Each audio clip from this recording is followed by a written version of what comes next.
సరస్వతి కాలువ ఆయకట్టు దాదాపు 30,000 ఎకరాల్లో మరి పొట్ట దశకు చేరుకున్నటువంటి వరి పంటకు నీరందక ఇబ్బంది పడుతున్నటువంటి రైతాంగం బాగ్పట్ల గాంధీనగర్ నుంచి మొదలుకుంటే సాంగ్వి వరకు అన్ని గ్రామాల రైతులు విజ్ఞప్తి మేరకు నిన్న ఖానాపూర్ శాసనసభ్యులు వెడుమ బొజ్జు గారు మరియు నేను వెళ్ళి ముఖ్యమంత్రి గారిని కలిసి ఆ తర్వాత నీటిపారుదల శాఖ మంత్రి ఉత్తమ్ కుమార్ రెడ్డి గారిని కలిసి వారితోని నీటిపారుదల శాఖ ప్రిన్సిపల్ సెక్రటరీ గౌరవనీయులు రాహుల్ బొజ్జా గారికి ఆదేశాలు ఇప్పించి ఇవ్వడం జరిగింది. వారం రోజుల కోసం రిలీజ్ చేస్తున్నటువంటి నీటిని రైతులు పూర్తి స్థాయిలో సద్వినియోగం చేసుకొని పంటను కాపాడుకోవాలని చెప్పి రైతాంగానికి నేను అప్పీల్ చేస్తా ఉన్నాను, మనవి చేస్తా ఉన్నాను.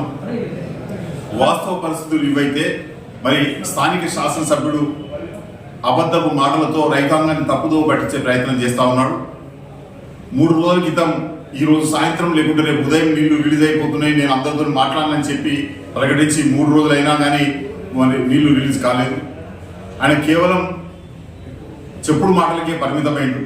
కానీ మేము స్వయంగా హైదరాబాద్ వెళ్ళి ముఖ్యమంత్రి గారిని నీటిపారుదల శాఖ మంత్రిని అందరినీ కలిసి ప్రభుత్వంలో మేమున్నాం, మా పార్టీ ప్రభుత్వం వల్ల రాష్ట్రంలో అధికారం ఉంది, రైతాంగాన్ని కాపాడుతున్నట్టు మేము సంబంధిత వాళ్ళందరికీ కూడా కలిసి అప్పీల్ చేయడంతో ఇవాళ వాటర్ రిలీజ్ చేస్తే అక్కడ అటు ఇటు నిలబడి ఫోటోలు దిగి మేమే వాటర్ రిలీజ్ చేయించామని చెప్పి మరి అసత్యపు ప్రచారానికి పూనుకోవడం వాళ్ళ దిగజారుతనానికి నిదర్శనం అని చెప్పినది మేము మనవి చేస్తా ఉన్నా.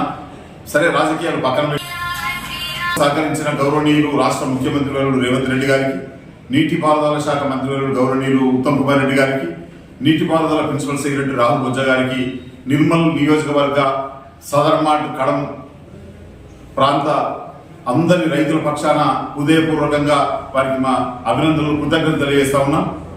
మరోసారి నేను మనవి చేస్తా ఉన్నాను, ఈ వారం రోజుల కోసం విడుదల చేస్తున్నటువంటి ఈ నీటిని పూర్తి స్థాయిలో రైతులు సద్వినియోగం చేసుకొని పంటను కాపాడుకోవాలని చెప్పి నేను మనవి చేస్తా ఉన్నాను.